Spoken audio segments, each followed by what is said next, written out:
Agora, 2h45, o Brasil e a China inauguraram um laboratório conjunto no CNPEM, aqui em Campinas, para pesquisas com luz síncrotron, uma novidade aí que surgiu no final de junho. A gente vai conversar agora sobre essa parceria nova, né, internacional, marcando aí uma nova fase para o CNPEM com Harry Westphal, ele que é diretor do Laboratório Nacional de Luz Síncrotron do CNPEM aqui em Campinas, fala conosco ao vivo sobre essa parceria.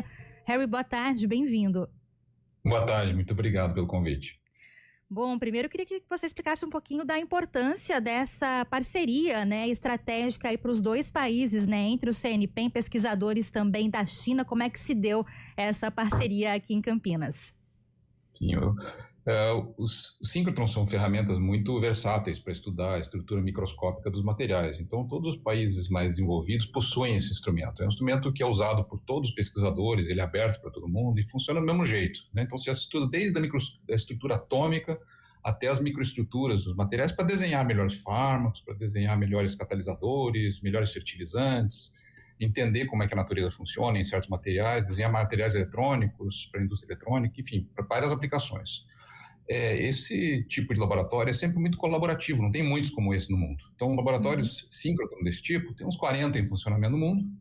Agora, os de quarta geração, que a gente diz a última geração, né, são poucos, né? Então, o Brasil, a França e a Suécia foram os primeiros lugares no mundo a ter essa quarta geração, né? Basicamente, o que a quarta geração faz é que ela dá detalhes mais finos ainda. Então, eles conseguem enxergar mais longe quanto maior a geração do acelerador, né? E a China está terminando a construção do seu laboratório de quarta geração também, né?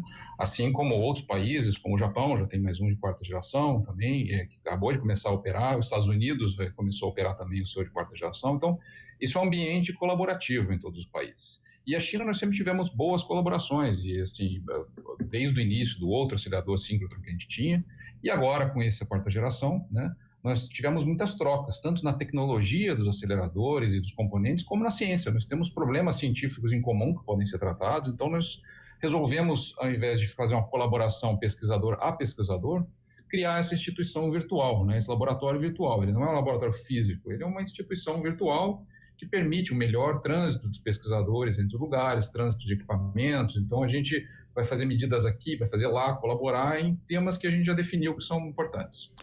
Harry, boa tarde. Você até já falou, né, do funcionamento, né, da luz síncrotron, mas para as pessoas que estão nos ouvindo aqui, que não conhecem tanto de ciências, né, queria que você explicasse um pouquinho melhor onde essa tecnologia é empregada e o que a pesquisa dela, e lógico, entrando em funcionamento, o que ela traz pro dia a dia, né, das indústrias, das pessoas, né, porque é algo que de grande magnitude que talvez muita gente que esteja ouvindo a gente não entenda, né? Claro. Fazer uma analogia. Quando você vai a um médico, né, e ele pede para você uma tomografia médica, né, ele quer enxergar por dentro de você em 3 dimensões, todos os detalhes, para ele testar um diagnóstico que ele estava fazendo a seu respeito. Então, ele tem uma hipótese, que é um diagnóstico, e ele faz aquele exame de tomográfico que você vê em 3 dimensões por dentro de você, e aí ele testa aquele diagnóstico e sugere um tratamento. Bom, o que um síncrotron faz, em certa maneira, é semelhante, mas para pesquisa em geral. Então, os pesquisadores, um pesquisador da indústria de petroquímica, por exemplo, ele está desenvolvendo um catalisador. E esse catalisador precisa quebrar moléculas do petróleo, por exemplo, né? E ele sabe que ele sintetizou algumas, mas ele não sabe o porquê que um é melhor que o outro. Então, ele tem também uma hipótese e vai fazer um diagnóstico. Ele vai fazer uma tomografia também. Só que essa tomografia é 1 milhão de vezes mais fino o detalhe do que um tomógrafo médico, né? Então, é muito mais, a resolução é muito maior. Então, se você também vai desenvolver um fármaco novo, né? Então, você precisa desenvolver um medicamento novo. Normalmente, você precisa criar uma molécula que se liga a uma das nossas moléculas do corpo, as proteínas, né? Então, para você saber isso, você tem que saber a estrutura atômica de uma proteína e a estrutura atômica do fármaco, né? Aqueles desenhos da molécula, então a gente obtém através de um síncrotron. Essa informação, depois você pode juntar num computador e ver se a molécula casa com a proteína, por exemplo, para fazer uma vacina, para fazer um medicamento. Durante o Covid, por exemplo, né, a vacina foi criada graças ao conhecimento que se tinha no mundo em outros síncrotrons sobre a estrutura do vírus. Então, várias aplicações. Harry, como é que é essa cooperação científica agora entre Brasil e China por meio do CNPq, do laboratório, né? Ela se diferencia de outras colaborações internacionais que já existem hoje, falando aí do CNPq e também do país? A colaboração, na verdade, é entre o CNPq e o IHAP. IHAP em inglês, é Institute of High Energy Physics. É o equivalente ao CNPq na China, que é responsável pelo equivalente ao Sirius deles, né? Que é o HAPS. Então, eles também têm uma instituição como o CNPq, maior que o CNPq até, mas um escopo mais amplo, mas eles também têm um síncrotron. Então, as duas instituições fizeram esse acordo para criar uma instituição virtual entre nós, né? Então, como ela vai funcionar? Nós temos dois diretores das duas instituições que vão juntos decidir todos os tipos de investimentos que a gente faz, cada um faz investimento dos seus lados, né? A gente troca equipamento, de repente alguém constrói alguma coisa para o outro, a gente usa a complementaridade, que às vezes existe muita complementaridade, uma coisa que o nosso Sirius consegue fazer, mas que o síncrotron deles não consegue, e vice-versa. Então, essas decisões fazem parte desse novo laboratório.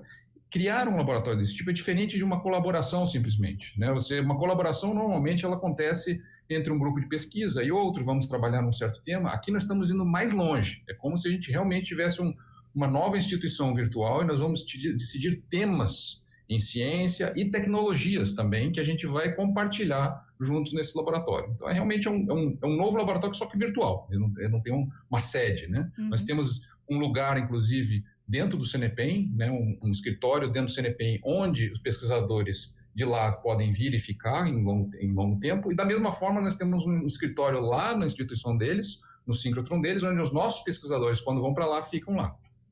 E a gente tem que dizer também que o CNPq é uma referência mundial, né? O Brasil, nessa pesquisa de luz síncrotron, até sendo a 4, como você está nos explicando, é a tecnologia do primeiro mundo, né? Não deve nada para os países mais desenvolvidos, né?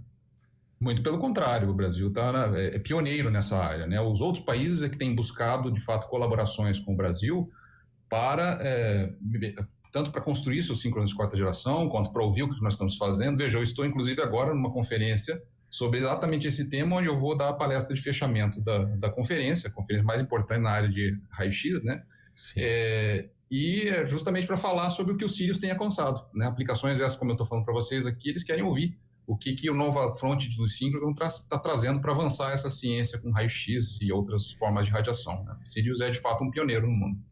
Posso ler uma mensagem do ouvinte aqui? Mandou em áudio, mas a gente transcreveu aqui. Esse cara foi o ouvinte, viu, Harry?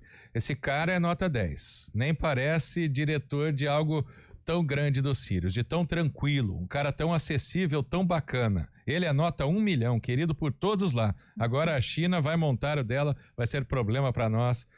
Não vai ser problema. A China montar o dela vai ser problema para nós porque eles colaboram muito com o nosso projeto. Deixa eu pegar o nome do ouvinte aqui, Harry. É o Jaime. Tá, desculpa, eu não entendi. Vai ser problema? Eu acho que não vai ser problema. Não vai ser problema. Porque eles colaboram muito. Não, isso é muito bom, na verdade. A gente se complementa, assim como se complementa. Eu estou nos Estados Unidos numa conferência. Eu acho que isso tem que ficar claro, que o mundo da ciência é um mundo internacional, ele não tem fronteiras, a ciência não tem fronteiras, ela acontece pelo mundo todo, né? E quanto mais a gente colabora, troca informações, mais todo mundo cresce. A humanidade tem problemas para serem resolvidos que são problemas de todos nós, não é problema de um país, de outro, né? Então, é muito importante que a gente trabalhe juntos, colaborando, compartilhando conhecimento, tecnologia, né? Isso que a gente está fazendo com a China, a gente faz com outros lugares também. Harry, até falando desses problemas, né, que hoje precisam de soluções, você comentou um pouquinho das aplicações práticas aí das pesquisas, mas quais são as principais linhas de pesquisa que devem ser desenvolvidas hoje por meio dessa parceria? Mais focado aí no desenvolvimento de novos materiais, novos medicamentos? Dá para compartilhar um pouquinho com a gente? Sim. Nós identificamos, assim, temas tecnológicos, né? Então, tem partes dos dispositivos dos aceleradores, né, que a gente... O Sirius é um acelerador de última geração, como eu falei. Então, para ele continuar sendo última geração, nós temos que estar sempre mantendo, né, na ponta dos cascos, que a gente fala. Tem que estar sempre criando coisas novas, desafiando o limite da tecnologia. Então, isso nós vamos fazer juntos. Componentes de aceleradores, componentes ópticos, enfim. Aí tem os temas científicos, ou seja, o uso dos aceleradores, o uso da luz síncrona, né? E a gente escolheu 3 temas que são de como eles vieram naturalmente surgindo, né? Um tema é o que a gente fala de estudar materiais que contam história. Materiais que intrinsecamente eles contam uma história, pelas propriedades. Você procura neles a história. Seja, às vezes, um diamante que tem uma inclusão que conta a história do nosso planeta, como ele se formou, seja um pedacinho de osso que conta uma história da nossa evolução cultural, seja uma pintura, né? Então, esse tipo de material a gente pode recuperar a história de muito tempo como uma história recente. Esse é um dos temas. O segundo tema é o tema de como a matéria que a gente conhece, né, nas condições normais do nosso dia a dia, de temperatura e pressão, ela tem certas propriedades. Mas quando a gente submete a matéria a pressões extremas, muito grandes, como a pressão do centro da Terra, ou temperaturas muito baixas ou muito altas, ou campos magnéticos muito, muito intensos, muito mais intensos do que aquele que a gente tem no ímã da geladeira, a matéria muda. Ela tem novas propriedades. Que propriedades são essas? Elas podem ser úteis para a humanidade? Não sabemos. Então, a gente investiga materiais sob condições extremas para a gente ver o que a gente encontra lá. É quase como assim, buscar no escuro novos materiais, né? Submetendo essa matéria a condições extremas e observando com a luz síncrona. Esse é o segundo tema. O terceiro tema é o que a gente chama de nanobiologia, nanobio, né? Significa tanto criar estruturas nanométricas, entender como elas interagem com a matéria biológica, quanto enxergar as estruturas nanométricas da matéria biológica. Porque quando a gente usa um microscópio óptico convencional de laboratório, né, o detalhe mais fino que a gente consegue enxergar é de um milésimo de um milímetro, mais ou menos, certo? Agora, o tamanho das propriedades, das maquinarias de uma célula são muito menores que isso. Eles estão ao milionésimo de milímetro, né, que é o nanômetro. Então, para a gente enxergar isso, a gente precisa de um comprimento de onda menor do que da luz. A luz visível, ela não é suficiente para enxergar isso. Então, a gente usa raio-x. Então, esse é o nanobio. Então, a gente tem esses três temas, como eu falei. Temos os materiais que contam história, os materiais em condições extremas e o nanobio. Então, são os temas científicos que a gente já está colaborando, inclusive. Já tem trabalhos publicados e tudo. Nós estamos em pleno vapor aí com o Brasil e China já colaborando nisso. E com essa colaboração... Oi, pode prosseguir, Harry. O que eu ia te perguntar, na verdade, é se com essa colaboração, com esse intercâmbio, tem um laboratório virtual também, como você citou, né? Mas a gente deve receber também aqui em Campinas, no CNPEM, esses pesquisadores que são de Pequim, que são da China e vêm para cá e enviar também pessoas para lá. Como é que vai ser essa parte do intercâmbio, né, entre os pesquisadores? Exatamente isso, exatamente isso. Nós vamos para lá, nós já estamos indo de fato, a gente já manda pesquisadores, às vezes... Tem um aspecto interessante também, que é com a criação dos Sirius, várias empresas se envolveram nessa criação dos Sirius, empresas brasileiras que criaram tecnologia para os Sirius, né? Então, criaram muitas tecnologias. E hoje elas vendem essas tecnologias. Então, e da mesma forma, na China, as empresas foram criadas para tecnologia. Então, também é interessante que, nesse intercâmbio, nossas empresas terão a oportunidade de se expor ao mercado chinês e vice-versa, né? Então, é uma globalização também desse mercado tecnológico dos componentes, né? Não é só a ciência e a gente trocar, mas isso extravasa, além do CNPEM, inclusive, né? Essa exposição que a gente faz de laboratório, né? Mas sim, ela vai envolver na prática muitas visitas e vindas, inclusive, de pesquisadores de lá com materiais raros, materiais históricos para estudar no nosso síncrono e vice-versa, por exemplo. Ou seja, inclusive tem os museus, o Museu da China, o Museu Brasileiro, vão estar envolvidos nesse tipo de pesquisa junto, né? Assim como nas condições extremas, nós vamos ter outros institutos na China envolvidos também com outras parcerias universitárias aqui no Brasil, né? Então, ele funciona como realmente um hub, um catalisador para pesquisa que vai além até da pesquisa do CNPEM, né? Muito bacana, agradeço aqui a participação do Harry Westphal Jr., ele que é diretor do Laboratório Nacional de Luz Síncrotron, que é do CNPEM aqui em Campinas, uma estrutura que é referência internacional, falando com a gente sobre essa parceria agora entre Brasil e China para essas pesquisas avançadas. Harry, muito obrigada, viu, pelas explicações aqui para a gente, por compartilhar um pouquinho desse trabalho. Boa tarde. Eu que agradeço, boa tarde. Obrigado, Harry. Muitos elogios vindos aqui dos nossos ouvintes, aliás, muito obrigado a todos. Agora são 2h59, o Estúdio CBN faz o intervalo, volta já. Estúdio CBN.